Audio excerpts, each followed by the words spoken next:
Bismillahirrahmanirrahim. Alhamdulillah nahmaduhu wa nasta'inuhu wa nastaghfiruh wa na'udzu billahi min shururi anfusina wa min sayyiati a'malina. May yahdihillahu fala mudilla lahu wa may yudlil fala hadiya lahu.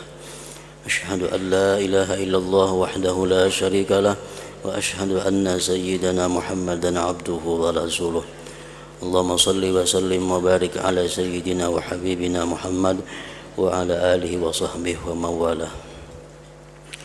Qala al-musannif al-imam hujjatul islam Abu Hamid Muhammad bin Muhammad al-Ghazali rahimahullah wa nafa'ana bi ulumihi.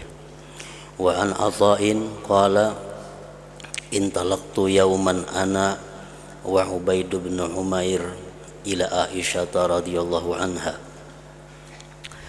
fakallamatna wa bainana wa bainaha hijab. Faqalat ya Ubaid ma yamna'uka min ziyaratina. Qala qawlu Rasulillah sallallahu alaihi wasallam zur ghibban tazdad hubba. Qala Ibnu Umair fa akhbirina bi a'jabi syai'in ra'aitihi min Rasulillah sallallahu alaihi wasallam. Qala fa bakat wa qalat kullu amrihi kana ajaba. Atani fi lailati hatta massa jilduhu jildi summa qala dharini ata'abbadu li rabbi azza wa jalla.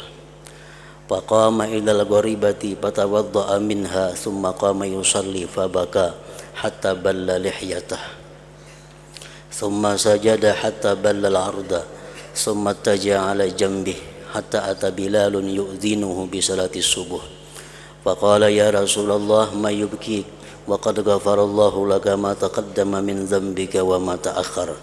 Faqala wayhak ya Bilal wa ma yamna'uni an abkiya wa qad anzalallahu ta'ala alayya bi hadhihi al-lailah inna fi khalqis samawati wal ardi wa ikhtilafil laili wan nahar la ayatin li ulil albab.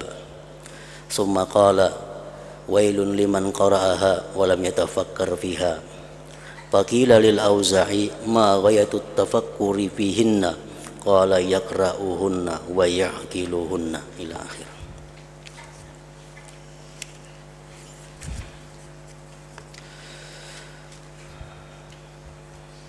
Makna daripada kalamul Imam Al-Ghazali rahimahullah wa nafa'ana bi ulumih.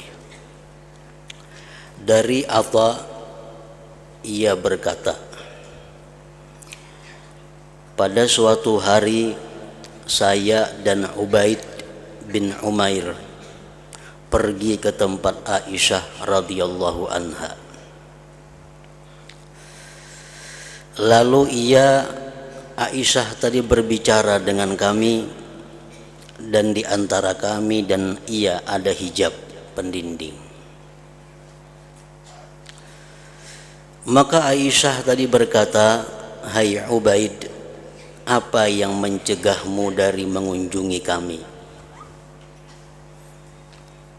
Apa yang mencegahmu dari mengunjungi kami?" Artinya, napa ika melawas kada kasini hai Ubaid? Lawas kada beilang. Ubaid menjawab sabda Rasulullah sallallahu alaihi wasallam, zur ghibba tazdad hubba. Artinya, berkunjunglah jarang-jarang, niscaya kamu bertambah kecintaan. Kami jarang ke rumah sini, jarang beilang lawan pian wahai Aisyah, karena Nabi pernah bersabda jarang-jarang bertemuan, niscaya bertambah kecintaan itu. Beilang tiap hari datang, muyak akhirnya. Zur ghibba tazdad hubba. Ibnu Umair berkata, beritahukanlah wahai Aisyah kepada kami tentang sesuatu yang menakjubkan yang engkau lihat dari Rasulullah sallallahu alaihi wasallam. Tolong ceritakan kepada kami apa yang menakjubkan daripada perkaranya Rasulullah sallallahu alaihi wasallam. Dan berkata Aisyah, Atta terus berkata, Maka Aisyah menangis dan berkata Aisyah, setiap urusan beliau adalah menakjubkan. Seluruh perkara dari Rasulullah sallallahu alaihi wasallam itu adalah menakjubkan. Baik ibadahnya, baik tingkah lakunya, baik tutur katanya, semuanya adalah menakjubkan. Ujar Aisyah, beliau datang kepadaku pada malam giliranku, sehingga kulit beliau menyentuh kulitku. Kemudian beliau bersabda, zarini ata'abbadu li Rabbi azza wa jalla. Artinya, biarkanlah aku beribadah kepada Tuhanku azza wa jalla. Begitu Nabi masuk kamar Aisyah, sebentar beliau berbaring bersama Aisyah, lalu beliau minta izin kepada Aisyah, izinkanlah aku wahai Aisyah untuk beribadah kepada Allah azza wa jalla. Maka beliau Rasulullah sallallahu alaihi wasallam berdiri ke tempat air. Lalu beliau berwudu daripadanya. Kemudian beliau berdiri mengerjakan salat. Lalu beliau menangis sehingga membasahi jenggotnya. Kemudian beliau sujud sehingga membasahi bumi karena tangisan beliau tadi. Kemudian Rasulullah berbaring atas lambungnya sehingga Bilal datang memberitahu kepada beliau dengan salat subuh. Dan ia Bilal berkata, ya Rasulullah, apa yang membuat engkau menangis? Kenapa biar menangis wahai Rasulullah? Sedang Allah telah mengampuni bagimu dosamu yang dahulu dan yang akan datang. Apalagi yang pian tangisakan wahai Rasulullah, piannya orang yang sudah diampuni dosa-dosa. Maka Rasulullah sallallahu alaihi wasallam bersabda, waihak ya Bilal, wa ma yamna'uni an abkiya wa qad anzalallahu ta'ala alayya bi hadhihi al-lailah inna bi khalqis samawati wal ard wa ikhtilafil laili wan nahar la ayatin li ulil albab. Artinya, kasihan kamu hai Bilal, apa yang mencegahku daripada aku menangis? Artinya, kayak apa aku pada menangis wahai Bilal? Sedang Allah Ta'ala telah menurunkan kepadaku pada malam ini ayat Al-Quran yang artinya sesungguhnya pada ciptaan langit-langit dan bumi dan pergantian malam dan siang ada tanda-tanda kekuasaan Allah bagi orang-orang yang mempunyai akal. Kemudian Rasulullah bersabda, wailun liman qara'aha walam yatafakkar fiha. Artinya, celaka bagi orang yang membaca ayat tersebut dan tidak bertafakkur tentangnya. Jadi Rasulullah sallallahu alaihi wasallam beliau menangis pada malam itu bukan karena beliau pernah melakukan dosa. Beliau menangis pada malam itu bukan karena beliau ada merasa bersalah kepada Allah Subhanahu wa taala, tetapi beliau malam itu menangis karena beliau tafakkur tentang ayat Allah yang berbunyi inna bi khalqis samawati wal ard wa ikhtilafil laili wan nahar la ayatin li ulil albab. Sungguh pada kejadian langit-langit dan bumi, silih bergantinya malam dan siang, itu menjadi tanda kekuasaan Allah, kebesaran Allah bagi orang-orang yang punya akal. Bahkan beliau mengancam celaka bagi orang yang membaca ayat ini tetapi tidak berpikir padanya.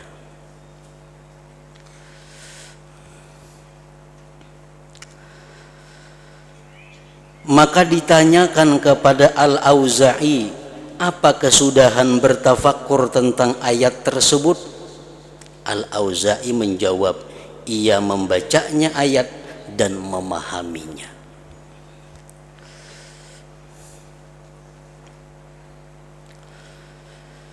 Allah Subhanahu wa ta'ala menampakkan keagungan, kebesaran dan kehebatannya melalui penciptaan langit dan bumi dan silih bergantinya malam dan siang.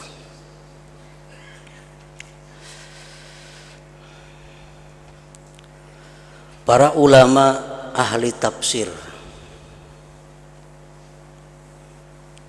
menerangkan apa yang dimaksud dengan langit-langit itu. Kita bisa menyambat saja langit. Nang mana nengaran langit itu. Nah, ujar mereka pernah berpendapat, ahli tafsir pernah berpendapat bahwa yang dimaksud dengan langit-langit itu adalah planet-planet yang ada di angkasa raya. Bahkan mereka menyebutkan di masa dahulu itu yang dimaksud dengan langit-langit itu adalah 7 planet yang ada di angkasa. Itu pendapat sebagian ulama tafsir dahulu kala. Nah, kemudian setelah ilmu pengetahuan manusia berkembang, ternyata planet di angkasa raya itu bukan 7, tapi miliaran bahkan triliun planet yang ada di angkasa. Otomatis pendapat ulama-ulama tadi dibatalkan. Karena waktu itu mereka hanya mengetahui ada 7 planet yang ada. Lalu mereka mengatakan dimaksud langit itu adalah planet. Nah, sampai sekarang manusia belum bisa memahami dengan sepenuhnya apa sebenarnya yang dimaksud dengan langit itu.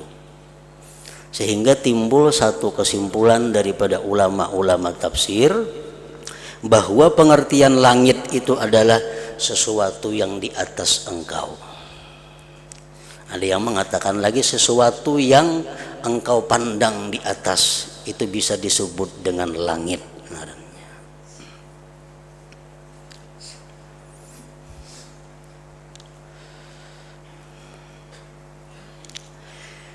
Nah, sesungguhnya pada kejadian langit dan bumi. Nah, kalau bumi itu planet bumi sudah tahu semuaan. Di dalam kitab-kitab tafsir disebutkan bahwa diperkirakan penciptaan langit dan bumi ini 10 miliar tahun yang telah lalu. Diperkirakan seperti itu. Boleh percaya, boleh kada, karena ini hanya merupakan penelitian para ahli-ahli di bidang itu. Kadada Quran menjelaskan, hadis pun kadada, cuma penelitian para ahli bahwa alam semesta ini diciptakan Allah diperkirakan 10 miliar tahun yang lalu. Berkembang diciptakan Allah sampai giliran kepada bumi diciptakan sekitar 5 miliar tahun yang lalu.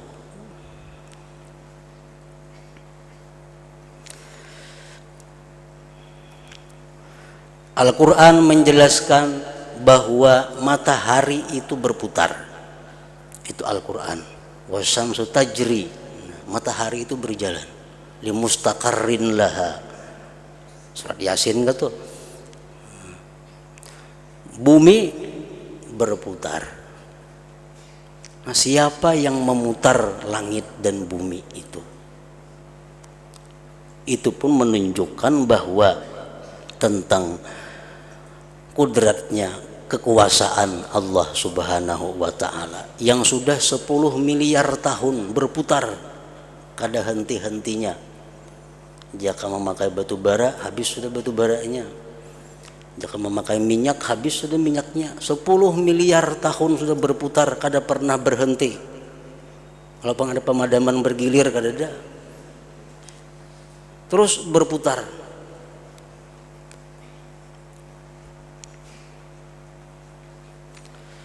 Nah, Allah menyuruh kita memikirkan itu.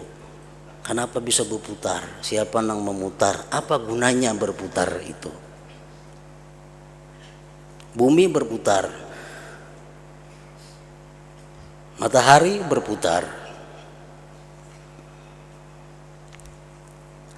Wa ikhtilafil laili wan nahar, dan silih bergantinya malam dan siang. Itu Allah menyuruh kita memikirkan juga. Datang malam, siang hilang. Siang datang, malam hilang. Dalam surat lain Allah mengatakan, qul ara'aitum in ja'alallahu 'alaikumul laila sarmadan ila yaumil qiyamah man ilahun ghairullah ya'tikum bidhiya afala tasma'un. Jadi Tuhan, pikirkan pang kayak apa seandainya Allah itu menjadikan kamu malam aja salawasan. Siapa nang kau mendatangkan cahaya? Apakah ada Tuhan selain Allah yang mampu memberi cahaya? Malam aja belawasan diulah Tuhan, siapa nang kau memberi cahaya? Afala tasma'un, apakah kamu tidak mendengar, kata Allah. Qul ara'aitum in ja'alallahu 'alaikumun nahara sarmadan ila yaumil qiyamah man ilahun ghairullah ya'tikum bilailin taskununa fih afala tubsirun. Bagaimana ya Tuhan, andai kata Allah menjadikan kamu siang selama-lamanya, sampai hari kiamat siang aja, apakah ada Tuhan selain Allah yang bisa mendatangkan malam yang kamu bisa istirahat di malam hari itu? Rasulullah mengatakan, celaka orang yang membaca ayat ini tapi kadang memikirkannya. Wailun liman qara'aha wa lam yatafakkar fiha. Wail, celaka orang yang membaca ayat ini tapi kadang memikirkan ayat ini.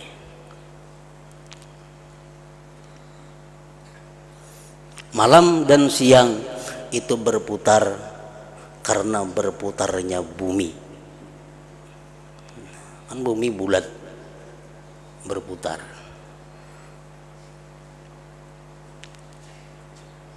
Mengelilingi matahari. Jadi bumi itu berputar dalam rotasinya, dalam porosnya. Bumi itu berputar memakan waktu selama 24 jam. Jakanya kada berputar nang sebelah menghadap matahari siang belawasan, nang belakangi matahari malam belawasan. Cuma karenanya berputar, kalau berganti di sini malam, di sana siang, ada di sana kamarian, ada di sana besukan, sesuai dengan perputarannya.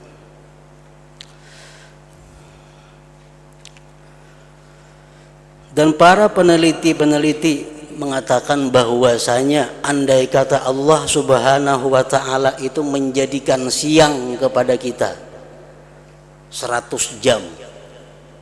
Siang tuh 100 jam lawasnya, niscaya semua yang cair di bumi ini akan mendidih.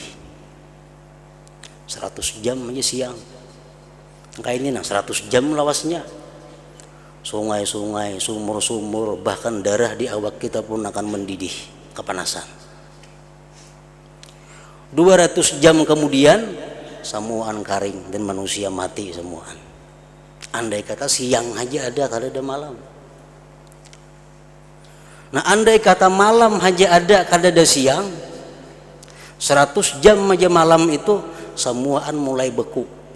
Sumur-sumur, sungai-sungai, laut-laut, darah kita pun baku. 200 jam kemudian matian semua.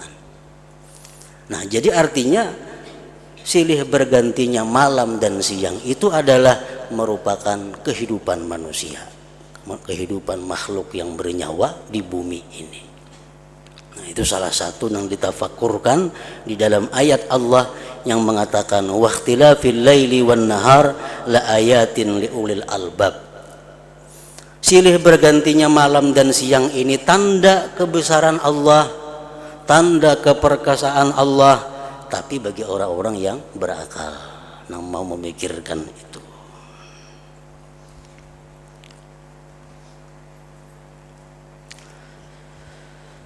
Ya, sekurang-kurangnya kita menyimpulkan bahwa kejadian langit dan bumi, silih bergantinya malam dan siang, sekurang-kurangnya kita dapat menyimpulkan bahwa itu adalah menunjukkan adanya Allah Subhanahu wa Ta'ala yang bersifat maha kuasa. Itu sekurang-kurang buah tafakkur kita.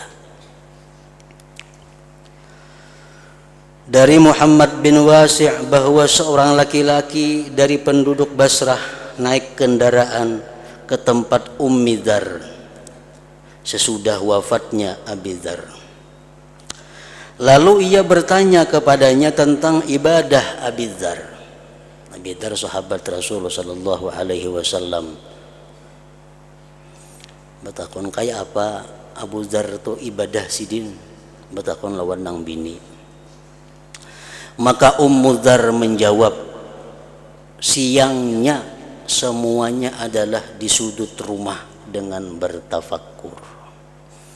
Artinya Abu Dzar itu waktu siang umumnya sebagian besar waktunya dihabiskan di sudut rumah untuk tafakkur tentang kebesaran ciptaan Allah Subhanahu wa Ta'ala. Karena tafakkur merupakan ibadah yang besar pahalanya, besar nilainya.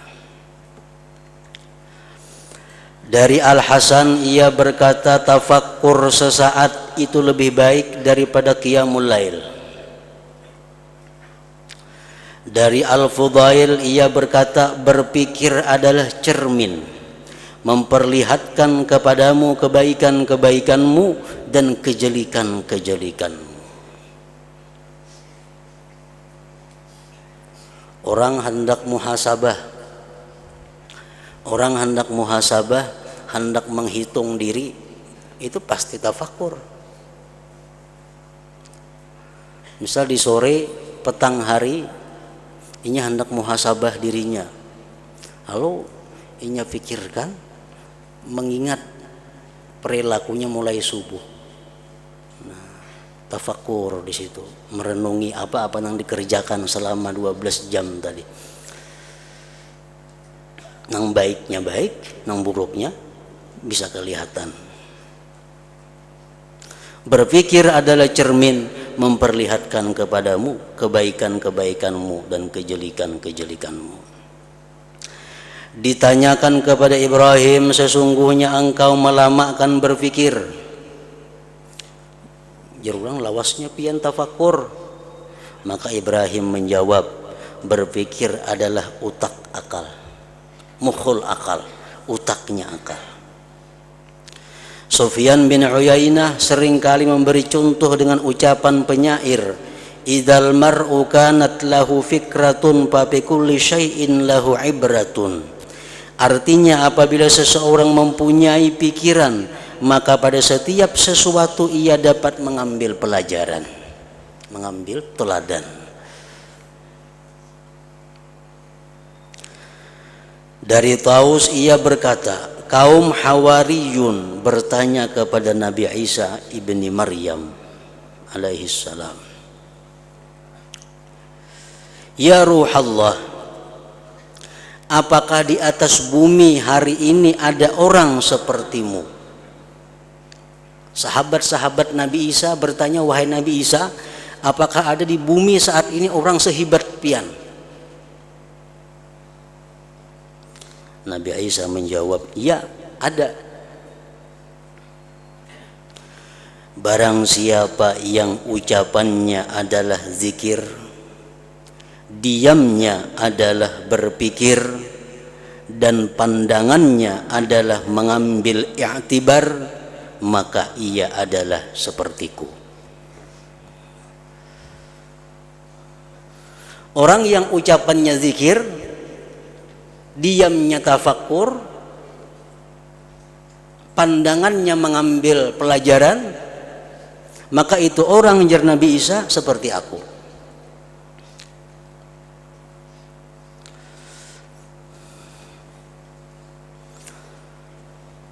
Maksudnya ucapannya adalah zikir itu bukan orang nang hanya di mulutnya Allah Allah Allah Allah 24 jam kada kayak itu bang, atau la ilaha illallah 24 jam kada macam itu. Pengertian zikir itu artinya sesuatu ucapan yang mengandung nilai ibadah ngarannya zikir.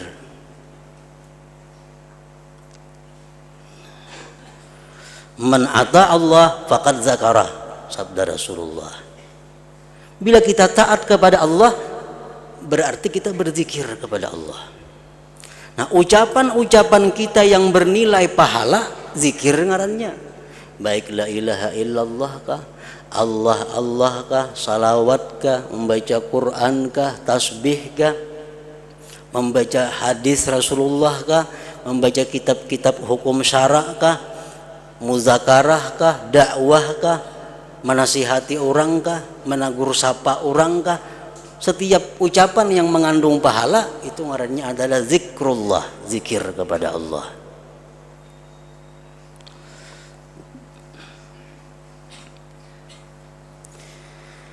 Barang siapa yang ucapannya adalah zikir, artinya barang siapa ucapannya kada melincing kepada yang diharamkan Allah, kepada yang sia-sia, diamnya adalah berpikir, amunnya inya diam nya tafakur, dan pandangannya adalah mengambil i'tibar. Nah, inya melihat sesuatu itu mengambil pelajaran.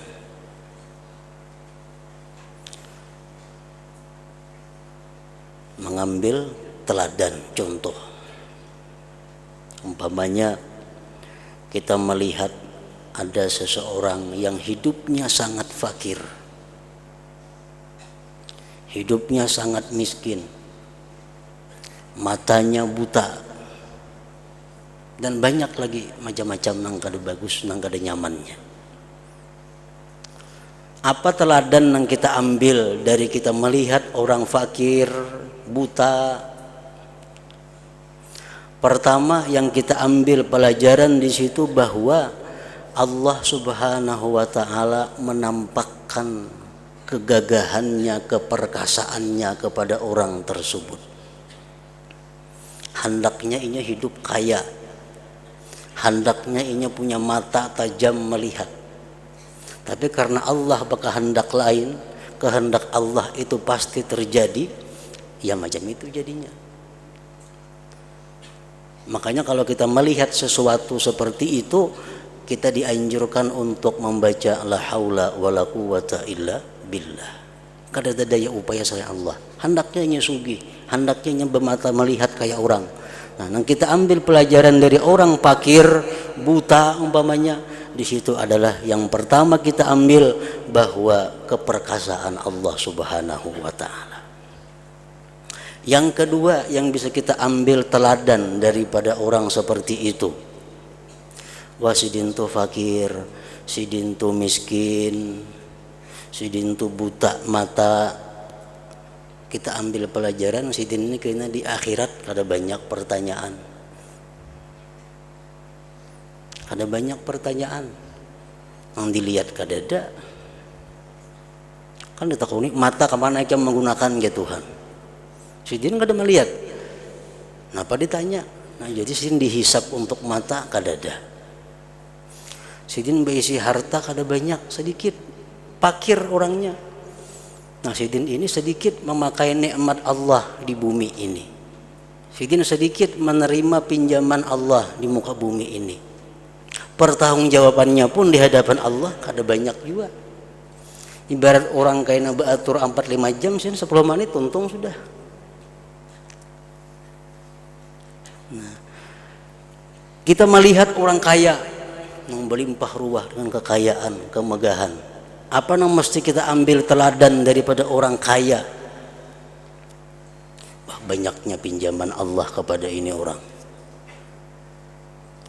Banyaknya pinjaman Allah kepada orang ini, dan Allah pasti akan minta pertanggungjawab kepada yang meminjam itu. Lapahnya kayaknya dihisap, dihitung oleh Allah. ke ini, ke itu, bagaimana menggunakan ini, di mana dapatnya itu, untuk apa digunakan. Nah, kalau kita mau berpikir demikian, bila kita melihat hal-hal seperti tadi, maka ngarannya kita i'tibar, mengambil pelajaran. Nah, termasuk i'tibar, kita melihat orang-orang yang kaya, kita melihat orang-orang yang miskin menghasilkan seperti tadi, i'tibar ngarannya.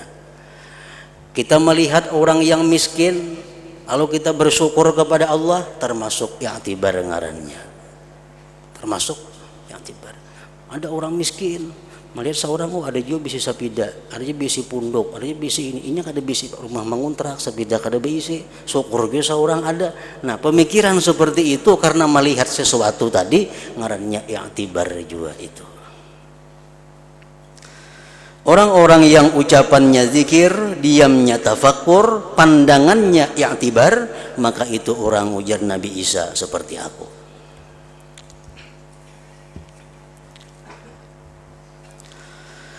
Al-Hasan berkata, barang siapa yang perkataannya tidak hikmah, maka itu adalah sia-sia.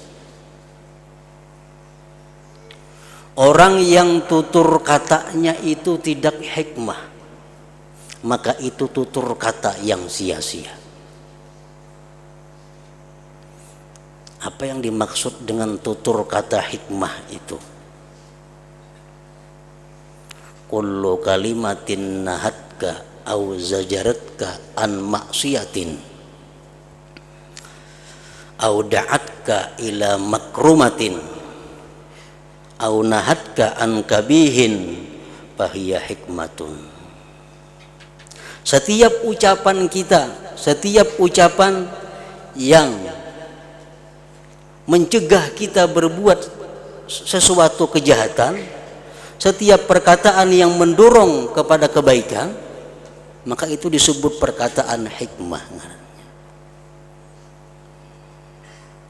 Orang yang berkata-kata tapi kadang mengandung nilai-nilai seperti tadi, perkataannya sia-sia.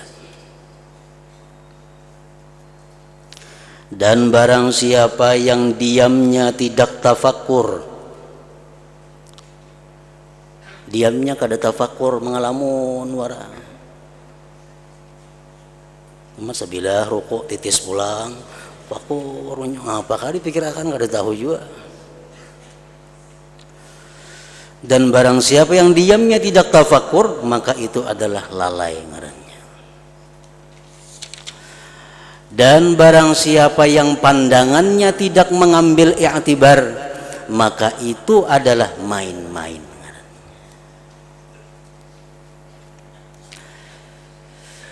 Dan firman Allah Ta'ala, sa'asrifu an ayati alladzina yatakabbaruna fil ardi bighairil haqq.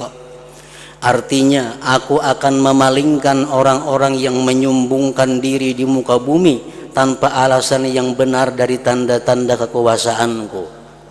Salah satu penyebab yang menghalangi kita tafakkur adalah sifat takabur. Orang yang bersikap atau bersifat takabur itu kada akan diberi Allah tafakkur tadi. Allah sudah berjanji menyatakan dalam Al-Quran, aku akan memalingkan orang-orang yang menyombongkan diri di muka bumi tanpa alasan yang benar dari tanda-tanda kekuasaanku. Allah Ta'ala berfirman dalam ayat tersebut yang artinya, saya mencegah hati mereka dari berpikir tentang urusanku, tentang ciptaanku, tentang perbuatanku. Dari Abi Sa'id Al-Khudri, ia berkata, Rasulullah sallallahu alaihi wasallam bersabda, a'tu a'yunakum hazzaha minal ibadah. Artinya, ujar Nabi, berikanlah matamu akan bahagiannya dari ibadah. Ujar Nabi, hendaknya mata ikam tuna supaya beribadah. Jangan hanya dahi sujud di lantai, jangan hanya batis melangkah kepada kebaikan, jangan hanya tangan membantu orang, jangan hanya mulut nang berzikir, tapi hendaknya mata pun ya Nabi beribadah juga. Para sahabat bertanya, apakah bahagiannya dari ibadah? Kayak apa wahai Rasulullah SAW ibadah mata itu? Rasulullah SAW bersabda, an-nazaru fil mushaf wat tafakkuru fihi wal i'tibaru inda ajaibihi. Artinya memandang pada mushaf, memandang Al-Quran, itu ibadah.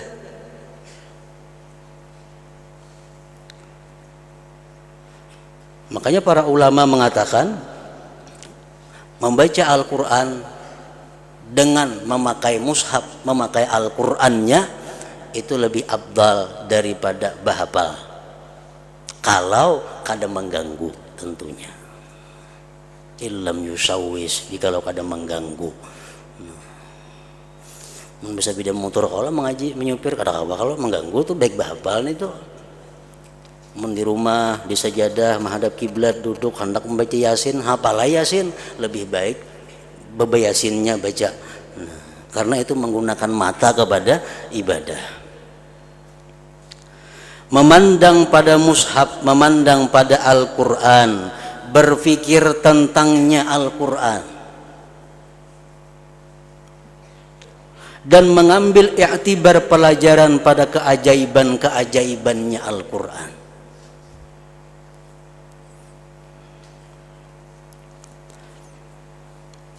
Nah, itu bagian mata beribadah.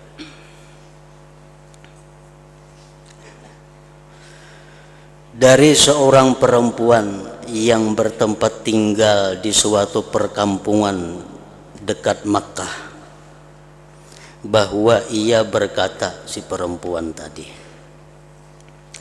jikalau hati orang-orang yang bertakwa melihat dengan pikirannya, tafakkur artinya melihat dengan pikirannya, jikalau hati orang-orang yang takwa itu bertafakkur kepada apa yang tersimpan baginya dalam gaib dari kebaikan akhirat. Andai kata orang-orang yang takwa itu bertafakkur tentang bagaimana yang Allah sediakan, yang Allah simpan nanti di akhirat untuk dia, niscaya tidak jernih bagi mereka kehidupan di dunia dan tidak senang hati mereka di dunia ini. Andai kata mau berpikir surga dan segala fasilitas yang disediakan Allah bagi orang yang takwa, andai kata dia mati, andai kata dia di akhirat, niscaya orang-orang takwa tadi tidak ingin hidup di dalam dunia ini, karena dia sudah tafakkur menggunakan mata hatinya untuk melihat bagaimana kehebatan, bagaimana keajaiban yang disediakan Allah kepada orang-orang yang takwa di akhirat nanti. Banyak hadis Rasulullah Sallallahu Alaihi Wasallam dan Al-Quran banyak menceritakan bagaimana tentang indahnya, tentang kelezatannya orang-orang yang berada di dalam surga itu. Nah, kalau itu ditafakkurkan dengan sebenarnya, maka ini kada akan merasa nyaman lagi hidup di dalam dunia ini. Salah satu contoh bagaimana Rasulullah Sallallahu Alaihi Wasallam menerangkan tentang keadaan manusia di dalam surga itu. Rasulullah Sallallahu Alaihi Wasallam bersabda, yunadi munadin, berseru orang yang berseru. Sesudah melalui proses yang panjang, akhirnya mereka dimasukkan ke dalam surga. Begitu masuk ke dalam surga, di situ diumumkan kepada penghuni surga. Apa pengumumannya? Ya ahlal jannah, inna lakum antasihhu fala taskamu abada.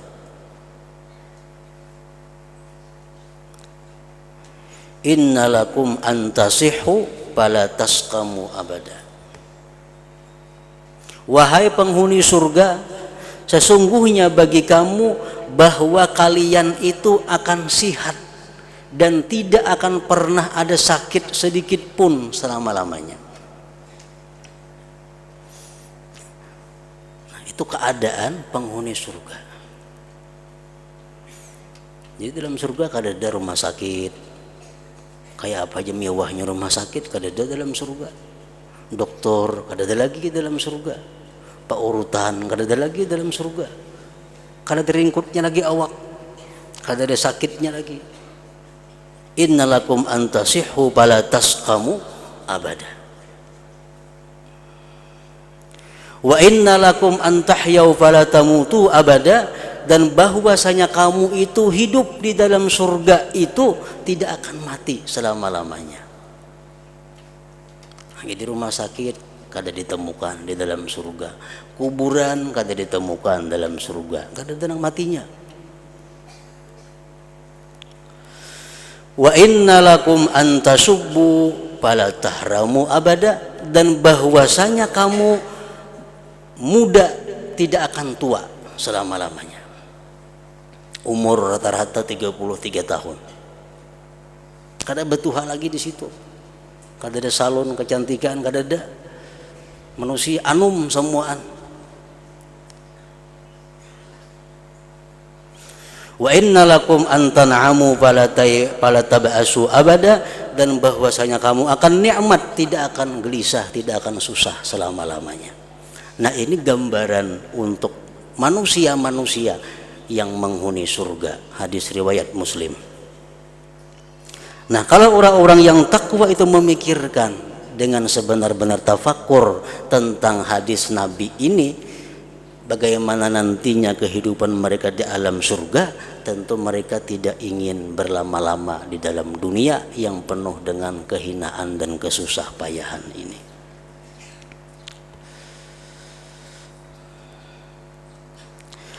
Dan adalah Luqman melamakan duduk sendirian. Luqman Al-Hakim lawas duduk seorangan. Lalu tuannya meliwatinya seraya berkata, wahai Luqman, sesungguhnya kamu terus-menerus duduk sendirian. Maka jikalau kamu duduk-duduk bersama manusia, niscaya itu lebih menjinakkan bagi hatimu. Bagaimana kawan-kawan nyaman? Luqman menjawab, sesungguhnya lamanya sendirian adalah lebih memahamkan bagi pikiran, dan lamanya berpikir adalah penunjuk jalan surga.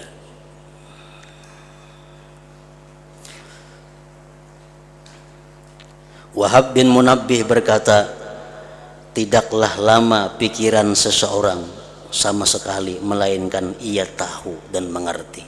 Kalau kita mau tafakkur satu mat saja, kita paham, kita mengerti. Dan tidaklah seseorang tahu sama sekali, melainkan ia beramal. Nah, kalau seseorang berpikir, ini akan dapat ilmu. Bila dapat ilmu, ini akan bisa beramal. Makanya tafakkur ibadah nang ganal benar pahalanya tadi. Nah, ingat situ Umar bin Abdul Aziz berkata,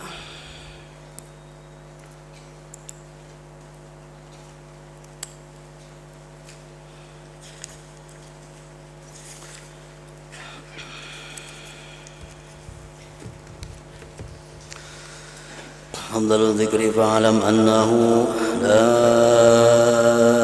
ilaha illallah Muhammadur Rasulullah, la ilaha illallah Muhammadur Rasulullah, la ilaha illallah Muhammadur Rasulullah, la ilaha illallah, la ilaha illallah, la ilaha illallah, la ilaha illallah, la ilaha illallah. Allahu Allah, Allahu Allah, Allahu Allah, Allahu Allah, الله الله الله الله الله الله الله الله الله